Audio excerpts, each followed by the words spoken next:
Hey guys, welcome back to my channel. তো তোমাদের সাথে আজকে আমি শেয়ার করব ঈদের লুক। ঈদে আমি কি ড্রেস পরলাম, কেমন কি মেকআপ করলাম, সব কিছুই তোমাদের সাথে শেয়ার করব। চলো আমি আমার ঈদের ড্রেসটা নিয়ে আসি। ঈদের ড্রেসটা নিয়ে এসে এবার আমি ম্যাজিকের মতো পরেও নিই। এই যে এটা হলো আমার ঈদের ড্রেস।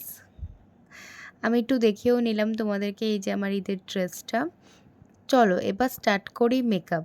সত্যি কথা বলতে গেলে মেকআপের আমি কিছুই জানি না। মেকআপ আমি কোনোদিনও কারোর কাছ থেকে শিখি পর্যন্তই নি, যেটুকুনি করেছি নিজের থেকেই করেছি।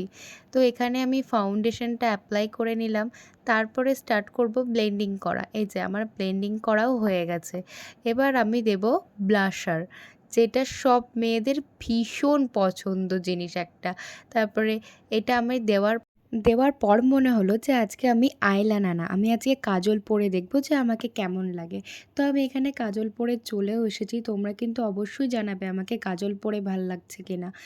তারপরে আমি এখানে মাস্কারা দিয়ে দিলাম। মাস্কারা দেওয়ার পর হাইলাইটার দিয়ে দিচ্ছি। আমার কিন্তু মেকআপ ডান হয়েই গেছে। এবার লিপস্টিক পরলে অলমোস্ট সবই ডান হয়ে যাবে। এই যে লিপস্টিকটাও আমি পরে নিলাম। তারপরে এবার আমি চুলটা খুলবো, দেখবো যে চুল খুলে আমাকে ভাল লাগছে কিনা। এবার ওড়নাটাও নিয়ে নেব।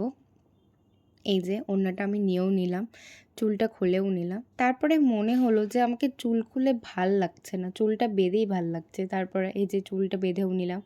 তো নেওয়ার পর আমি সাডেনলি দেখলাম যে আমি কানের পরতেই ভুলে গেছি। এটা আমার সাথে সব সময় হয়, আমি যেখানেই যাই না কেন আমি কানেরটা পরতেই ভুলে যাই।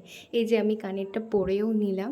পরে নেওয়ার পর এই যে আমার ফাইনাল লুক তোমাদের সাথে শেয়ার করলাম। এই যে, তো চলো চলো আমার অনেক লেট হয়ে গেছে, চলো bye bye, tata. Like comment share.